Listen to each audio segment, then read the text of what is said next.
So long story short, if you really want to know how excited I am for season 3 of the DMZ, here's a quick clip from earlier today on Twitch. And dude, the excitement I have right now for season 3 DMZ, I can feel it down in my plums. Okay, I'm gonna be honest with you guys. I can feel it down in my plums. I am so excited.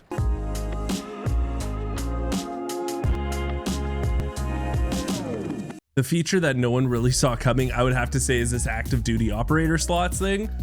In a million years, I wouldn't have guessed about this, and it's kind of interesting because it's like having an inventory but not having an inventory at the same time. I know it doesn't make sense, but let me explain it to you. The way I think the best way to explain it, to be honest, is think of it like having 3 saves in an RPG game or something, right? So there are 3 different operators that you can have going at the same time, and you get to keep your backpack, your armor, your gas mask, self revives, kill streaks, and what else here? And gas mask. Did I already say that? Anyways, so that's what you get to keep, right? And you do get to keep your extracts. So if you have perks from extracting so many times, you'll have your extract streak also. So that means it's actually pretty brilliant. It maybe makes you play a little more, because say one night you want to play with your boys and you have, like, you know, a 7 exfil streak going, you're all juiced out. You probably don't want to play that when they're gone, right? You don't want to play that character because you don't want to lose that good streak with your boys, right? So what you can do is you can use active duty slot 2 operator, and he can just be, you know, your 0 to hero run guy, your infill slot. It's such a really unique system without having an inventory. So something I do want to let you know about that I'm pretty sure it's going to work like this. If your active duty character, your main character, gets an extra tier 3 armor or a tier 3 backpack, you're not going to be able to bring it out and probably give it to active duty 2. That's not 100%, but I can definitely see that you're not going to be able to bring that stuff out. I'm really excited to try this out. I think it's really unique, and I'm willing to give it a go. Let's see it, right? I have to tell you, the next thing coming up is something we've been wanting for so long, and we're getting it. We are getting the Workbench added to the game. So what it's going to do is, it says here, for a nominal cash fee, the Workbench allows an operator to add attachments they have unlocked for the Contraband weapons platform onto a piece of Contraband, or remove them piece by piece. So 2 things here. 1, I had to look up the word nominal because I didn't technically know what it meant. I get the general idea of what it means, but it actually means a small fee. So I'm always curious on how much it's going to cost us to do this kind of stuff, and I'm sure it's something that they're going to be kind of, you know, putting down or putting up, you know, depending on players' feedback. But right now it says nominal is small fee, so maybe it's not as much as we think. And the other thing I wanted to talk about is it says add attachments they have unlocked for the Contraband weapon platform. So what I'm taking it as is, let's take for instance an RPK, right? Say you use the RPK enough that you leveled it up to max level and you have all the attachments unlocked for it. If that's the case, it sounds like now the Workbench will be able to mod that gun with all those attachments that you have unlocked. As long as you have them unlocked for the gun, you can put them on there with the Workbench. Now, while I was streaming, we were talking about this and someone was saying, oh, Workbench, great, another place for people to camp.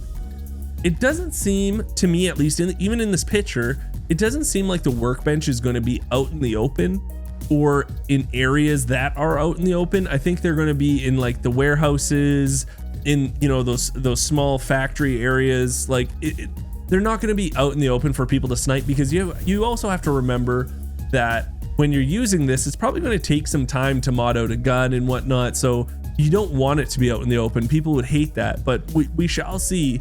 I'm just happy that we can do this, because there are a lot of people that only have, you know, still 1 insured slot open, and they want to use more guns to their advantage, right? And it's just another money suck, which is awesome, because right now, you know, we don't have an inventory system, which is good, but we have all this money that really doesn't have any use. So now we can go to these workbenches, mod out these Contraband guns.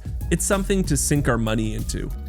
If you're enjoying the video so far, I do a ton of videos on opinion pieces, news, and just highlights for all DMZ content there is.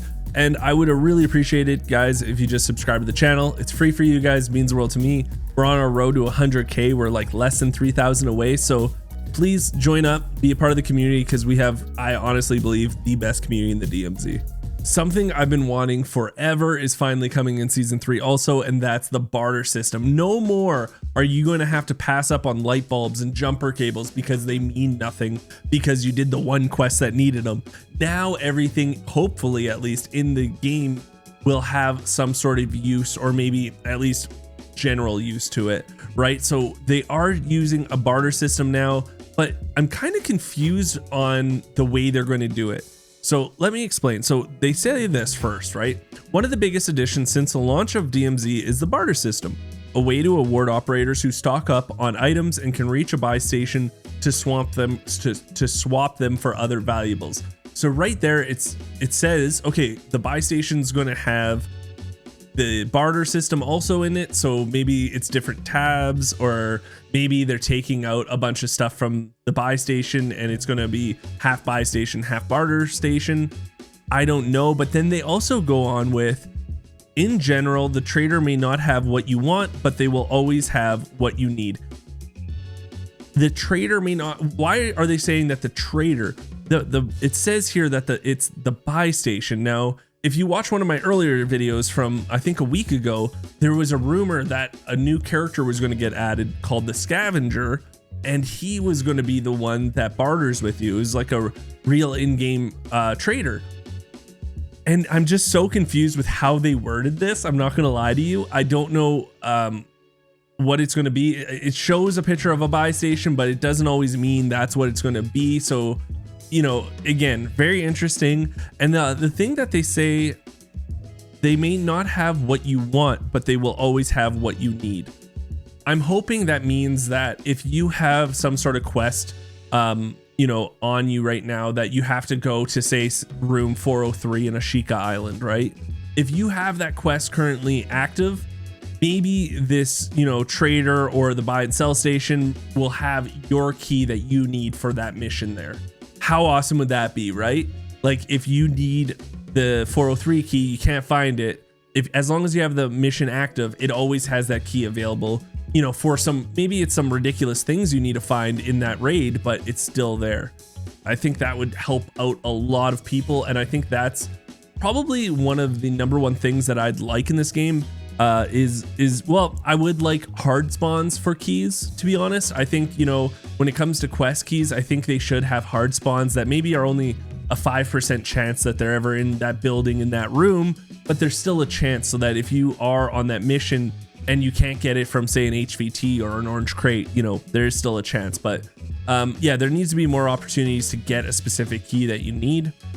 I think this barter system is going to be really unreal. It says here there's no peer-to-peer trading through the system, but of course you are still free to swap items during a match with friendly operators, especially those who operate taxi service. As we heard, they're incredibly helpful. So barter system, I'm really excited for it, but I'm still very, very confused about it at the same time. Do you guys think it's going to be a buy station still? Do you think that the barter system will be at a buy station? I just want to take a quick puppy break for you guys. This is Hubert, if you've never met him. He is our little prince. He was born deaf, but boy is he, look at him. He's a cutie patootie. Now let's continue with our scheduled program here. Maybe it's just me, but the wording has been kind of confusing on this blog post. Thankfully, they are going to be doing a new blog post very shortly here. They said before they even release season 3, they're going to do a dedicated one for DMZ. So again, if you want to keep up to date, I will be making a video on that too. So they are adding a new faction. Awesome. Great, right? An unknown faction, redacted, okay, is coming to season 3, and it will have 3 of its mission tiers at launch, plus 2 more in season. So, you know, probably season 2 or season 3 reloaded, they'll add the last 2. It'll come out with 3 tiers at first, and then they also say new and remixed missions and contract. Okay. Infinity Ward is introducing a new set of faction missions for its upcoming season, as well as a new contract. So before we get to the contract, I'm guessing what they're doing is they're going to go above tier 5 missions. I don't know what remix missions mean. I'm guessing they are changing some of like tier 1 and tier 2. Like they're always going to be trying to make them better for beginner players and just change them up. awesome. But they are adding actually a new contract, and I think since season 1, this is the first time they're ever adding a new contract. It's called a secure supply contract, which flags containers in the exclusion zone with essential gear for this experience. This is a great way to get your operator built up after a previous run in DMZ where you fail to extract. So it sounds like it's going to be very unique. Like it says, it's going to flag containers with essential gear for this experience. So maybe I think it's going to be kind of cool, because what I'm thinking in my head is it's going to be like, you know, they'll flag this gear. What, you know, maybe it's like, here's, you know, the TAC M, you have to use this and kill, you know, so many AI with it, or, you know, here's an LMG gun, you're going to need this to kill the one of the bosses or something. I'm not sure, but the fact that they're giving you gear when you take this mission on, I'm guessing that's the way it's worded, at least. So it sounds like if you take this on, maybe you can cancel it after you get the gear and you get to keep the gear itself. I'm not sure, but it sounds like it's gonna be a hoot. It's, again, they're adding to the DMZ, you guys. This sounds like it's gonna be the most promising update since they just released the game, and I am pumped. My plums are jacked. I really just gotta stop talking about my plums. I'm sorry. So they're also adding new bosses. I think bosses are one of the most special things about DMZ. I love them. They're really unique and just a fun, really cool experience. And again, as long as they keep adding to, like, you know, you kill them so many times or you extract with, you know, whatever they have, it makes it a fun new experience for players, right? So they did say this: operators shall prepare to face new threats across the various exclusion zones, as there are not one but 2 bosses that intel suggests are redacted. Intel also suggests that the deep underground in Al Mazrah there is redacted. So there's going to be 2 new bosses, right? So they've already said there's 2 new bosses that are blank. Then they say Intel also suggests that deep underground in Al Mazrah there is blank. So when I was first originally reading this, I was taking it as the deep underground is going to be where one of the bosses are, and that's all they're talking about. But actually, that is something totally different. So they're going to be adding 2 bosses, and even the picture shows what I think is going to be the pyro, right? If you guys don't know, there was some data mining and they found voice lines for a boss character named Pyro. He has a flamethrower. In this picture, he does have the flammable tanks on him on the left there. You can see him. But also he is using a riot shield, which is, I don't see the flamethrower, but either way, I hope it's Pyro. But something that, you know, that we just kind of breezed over, that we didn't really even deep dive into it. It says, Intel also suggests that deep underground in Al Mazrah, there is something. So it sounds like there's going to be a new, I'm hoping a new area in Al Mazrah that's like a dungeon or something. I'm so excited, guys. And guess what? You know, day one, we're going to be making videos all on it. So if you want to, hey, subscribe to the channel, keep up to date, and I'll even show you how to kill the bosses the easiest and all that fun stuff. So yeah, so much information, right? Like that was so much, and I'm so pumped. But they also have one last thing. Let me get to it. They said, we have plenty more to share as part of a dedicated DMZ blog to be released before season 3's launch, including a new backpack and plate carrier types. Okay. Like there's still more that they're going to share. They're probably going to talk about some of the balancing. They're going to go in depth on probably the new bosses and this new Al Mazrah stuff. They'll explain, you know, more of the barter system, probably all this stuff.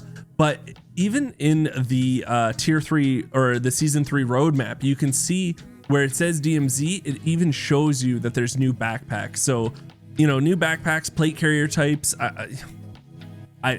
Man, I am excited. I hope you are too. So thank you guys just for watching this video. I'm going to be making a video the day of also that blog post. I'll be streaming. It'll probably come out and we'll have to talk about it right away too. So thank you guys so much. If you want, hey, I stream 4 days a week. Come by twitch.tv/Geekseh. Come say hello. And until next time, I'll talk to everyone later.